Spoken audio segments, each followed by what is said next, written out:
Hi everyone, I'm Amanda Shee. I'm an anesthesiologist and intensivist, and today I want to talk about burnout. Specifically, I want to talk about some of the data around burnout in physicians and residency, as well as 6 different ways that I combated burnout when I personally felt it. I wanted to reflect upon a personal experience. So when I was a PGY3 or third year resident, also known as a CA2 anesthesia resident, I absolutely met the criteria for being burnt out. Now, I really want to preface and say that burnout needs to be distinguished, and by definition needs to be distinguished from other kinds of psychiatric illnesses such as depression and anxiety. They're separate issues. If you have depression or anxiety, that can contribute to feeling like you're burned out, but burnout in itself, by definition, needs to exclude these other diagnoses.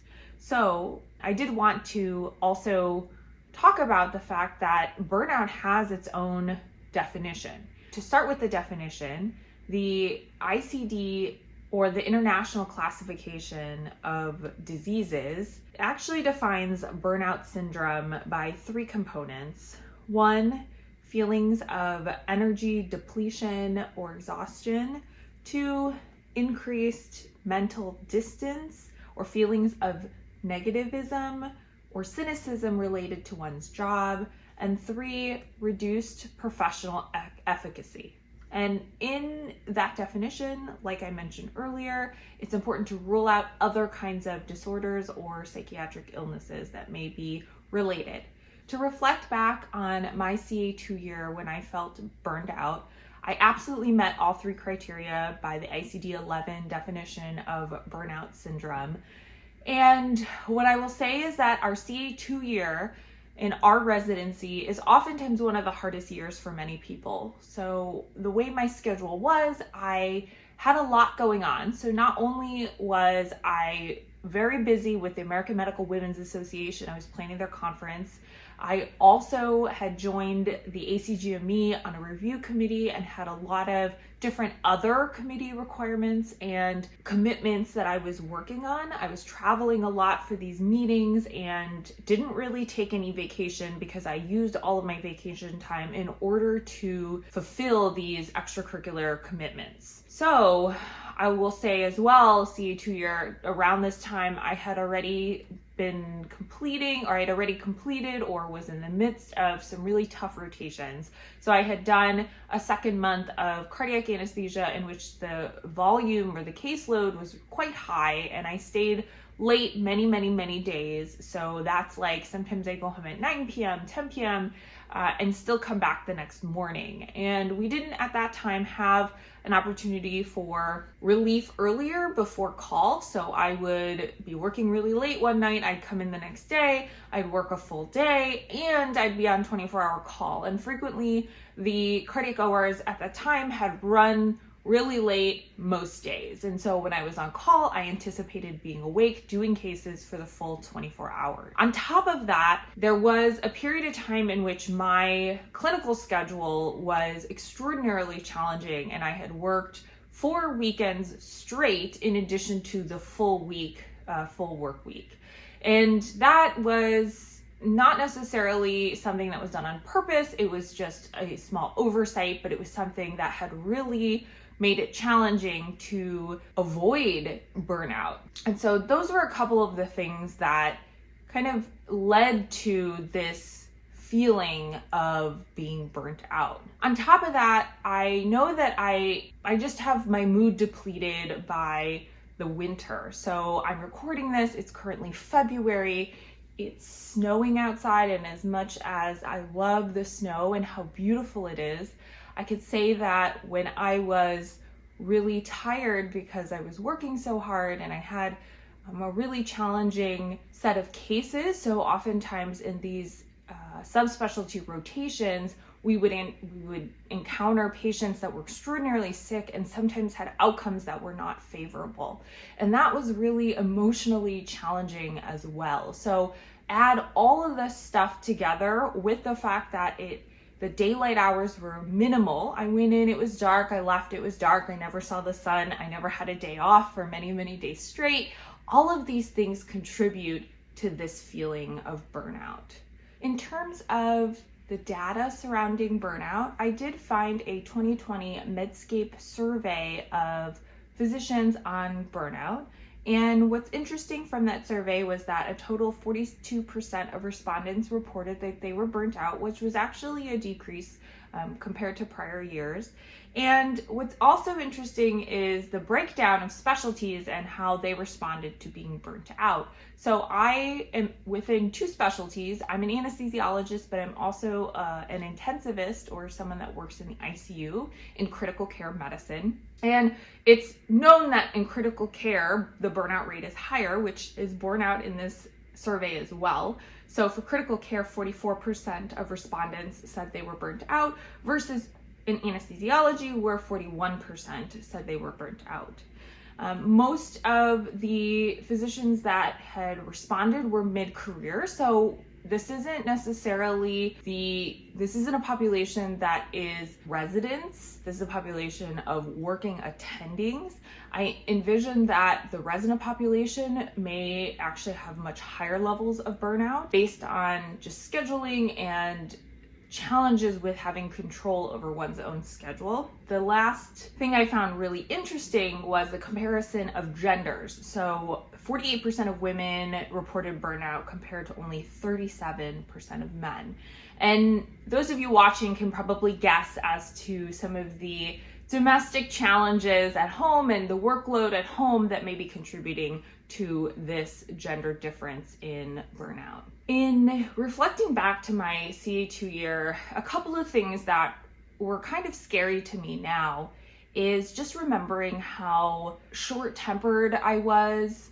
Anytime something didn't really go quite right, I could feel myself getting really angry, that I would blame others for things. I would sometimes get frustrated or angry at even patients because I felt like it was their fault that I was there, or that, it just there wasn't any joy surrounding doing the work that I was doing at that time. A lot of the times when I was feeling really beat down by being burnt out, I also just felt really alone. I felt like I was in a dark place and there wasn't really much help or much way out of it. It was kind of like, this is residency and this is how I had to just deal with it, that there was no way to actually get help. And I think that a lot of the other contributing factors to my burnout at the time was not only just the scheduling part, but also a big part of it was the scheduling part. I didn't have time to just sit and reflect. I didn't have time to process patient outcomes, both on the positive and on the negative side. I didn't have time to reflect on feedback on my clinical performance. And it just felt like there wasn't really any time to feel joy at all. And so being burnt out really affected all domains of my life, because I didn't want to be at work and I barely had any time at home. I think it's important to, again, recognize that burnout can also lead to things like depression and anxiety. And I'm not going to be talking about treatment modalities for depression and anxiety. That is something that you need to seek help for if that is what you're feeling, or if you meet the criteria for those diagnoses. But I am going to talk about some of the things that helped me through burnout. So CA2 year was one time I was burnt out, and I will say that the summer when I started as an attending was another instance where I felt really burnt out because of the fact that it was so busy. I felt like, oh, this is all going to be worth it because the paycheck is worth it. But in reality, it got to the point where I was starting to really feel these signs of burnout syndrome throughout the summer when I got started. And that was the time when I decided, okay, I really need to do something about it. So let's just talk about the 6 things that kind of helped me out of burnout, and hopefully can help you prevent getting to that point, or if you're in the midst of it, to empower you to change something or take a look at your own life and decide, is there a way for you to change something? So number one, acknowledging that you're burnt out. So there was a lot of denial involved when I was burnt out as a CA2. I think earlier I felt like, oh, this is normal, I'm just tired, this is how it is, this is residency. But in reality, I just didn't acknowledge the fact that I was burnt out. I think that I could have done something about my schedule, I could have done something about how I was responding to stress and what was going on in my life if I had just acknowledged that I was burnt out. And that was something that I felt like I could do this last summer as an attending when I was starting to feel similar to when I was CA2 again. That was when I decided, okay, I'm gonna call it out, I'm gonna name it, I'm gonna say that I'm burnt out right now and I need to actually do something about it. So by acknowledging it first, I felt like that was the first step to being able to do something about it. The second thing that really helped me out that I feel like is something that everyone always says, but it's to make sure that I got enough sleep. So there were certain times when I had to decide, oh, should I do this social event or should I go to sleep? And sometimes it actually was the right answer to say I needed to pass on a social event because I was so behind and had such a significant sleep debt that it was contributing to my overall well-being and it was making the burnout worse. There were also other things that I felt like I had to make a decision about. Nowadays I work out every morning, but in reality, if I was so behind in my sleep, then I probably wouldn't wake up extra early to do my workouts in the morning, because getting the extra sleep helps me get to a point where I can reflect on things appropriately, when I can address things, I can get things done more efficiently. And as a result, I think it's so important to be able to get the right amount of sleep for yourself. So I do prioritize making sure to get at least 7 to 9 hours of sleep every night. I really still do that too. So that means that I go to bed at ridiculously early hours and in order to get up at 4:30 in the morning. The third thing that was helpful for me was leaning on my support network. So I've always been someone that has had a hard time asking for help, reaching out to my friends, reaching out to my family and saying, something is wrong. I don't really quite understand it. I don't really quite know what it is, but I just need to talk about it. And it was CA2 year that I finally kind of realized I needed to reach out to the people that care about me. And the act of reaching out and having those conversations and being able to work out, what was going on in my life that was making me feel this way made a difference, because that helped me get to the point to say, yeah, I'm burnt out. And oftentimes another external person is a better person to be able to help you realize what's going on with your own life. And so I ended up reaching out to some of my friends and really talking about what was going on, what I was seeing, and that served many purposes because it meant that I was able to reflect on what I was seeing and learning and doing and feeling. And it was also an opportunity to be able to catch up and feel connected with the people that are important to me. And it did help me because there were people, some of my friends very clearly were like, you sound like you're burnt out. I think you have to do something about it. And that's something that helped me kind of acknowledge it, be able to identify it, and be able to say, okay, it's time to do something. Number 4, something that I think is more on a luxury side. So I definitely feel better when I exercise. And I discovered that in college sometime when I went to the gym for a short period of time, even if it was 20 minutes. Actually, when I started in college, I actually joined the swim team, not knowing how to swim. So that was fun. I taught myself how to swim with help from my coach, actually. And I noticed that after I went for a swim or did some laps, after I went to the gym and even just walked on the treadmill reading a book, that it made a difference. That I oftentimes left feeling like I was refreshed, feeling like I had time to reflect on something, or I had another perspective on the problem or thing that was bothering me before I went to the gym. And as a result, I find that now, and this is again a luxurious thing. So when I was a resident as a CA2, I will say, I just didn't have time to go to the gym. And ultimately, I needed to use that time to go to sleep because I wasn't getting enough sleep. So I would prioritize sleep over going to the gym or exercise.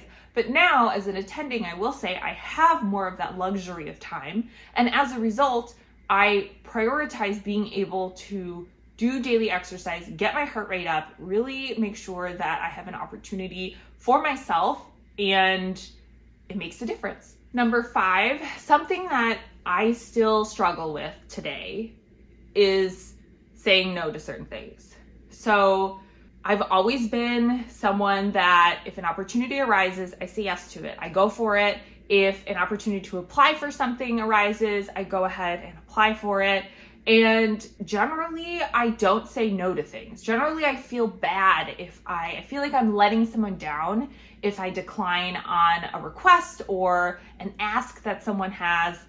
And I found that that really hurt me over time because I'd be doing things that I didn't feel passionate about or I didn't love, and I would dread doing them, and then it would be this endless cycle because I would dread doing them, so I wouldn't do it, and then because I didn't get it done, it'd be on my to-do list, and then it would keep going in a terrible circle of doom, and ultimately would just make me feel bad, and I would later stress out, get the thing done, whatever it was, and not feel proud of the work because I wasn't excited about it in the first place.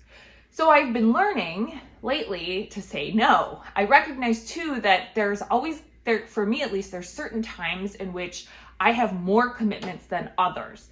Right now, it's the spring, it's the beginning of the year. Well, it's not really spring yet, it's February, but it's soon to be spring. And I know that I have certain conference commitments that always come around this time of the year. And I know that I'm gonna be busy with them. So I decline a lot of opportunities because of this fact. I will say, I didn't used to decline these things, but I this year have really started to evaluate, when someone is asking me for something, for example, giving a certain lecture, I know that right now I don't have the bandwidth for that. And so I've said, how about at this time point you ask me? Because I think at that time point, I will have more bandwidth and I'll be excited to be able to do this particular project or ask.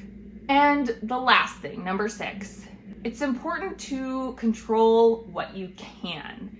So as a resident, I didn't really have a lot of control over my schedule, though I did speak to my scheduling chiefs after kind of going through that really tough month, and they apologized profusely and tried to make it up later in my scheduling, which I felt like did make a difference. But ultimately, there's certain things you can control and certain things you cannot control. So being able to control the things that you can help you out. So you have control over how you spend your time.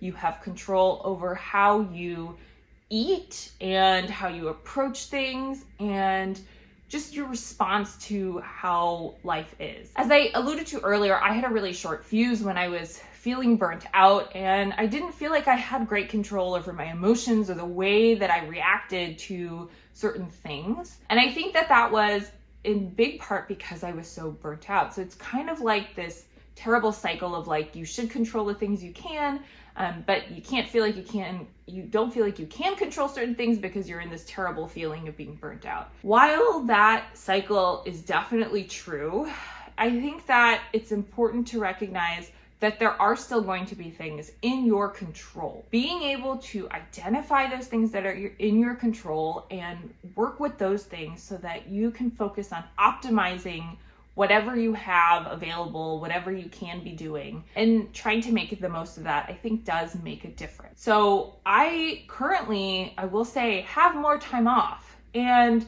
with that time off, I now have control over that time, how I spend it, what things I want to commit time to, like recording this video and doing YouTube and doing some of my social media work. That's all stuff that I love. And I'm finding that now that I have really thought about where I can control my time, where I can let go of certain things, I've been able to do more things that I love and kind of let go of those things that are bogging me down. As a resident, it's a lot harder to recognize the things that are in your control. But again, there's always going to be a day or two off, those golden weekends, things like that. And recognizing that you do have control over that time and how you spend it and how you recover from challenging situations, you have control over that. And even though it may feel like you don't have control over your emotions or how you respond to how things happen, you really do. And so that's something that I think is important to recognize and take control of. There's no magic cure for burnout. I wish there was. I think that it would make the working environment so much better because there's so many physicians and healthcare providers in general that are feeling burnt out around now. I think that, again, the most important advice I can give you is really that you should acknowledge it if you're feeling burnt out and see what you can do about it. I hope that my reflection of being burnt out as a resident, even in the beginning as an attending, was helpful to you. I want you to know that you're not alone if you're feeling burnt out right now. And I want you to know that it can get better. So I hope that this was helpful. Let me know if some of the tips were helpful, if you yourself are doing some of these things, if you have questions about how I addressed burnout or other kind of specific questions for me, let me know in the comments. And I hope that you will like this video if it was helpful. Subscribe to my channel if you want to see more videos and more content from me, and I'll see you guys next time.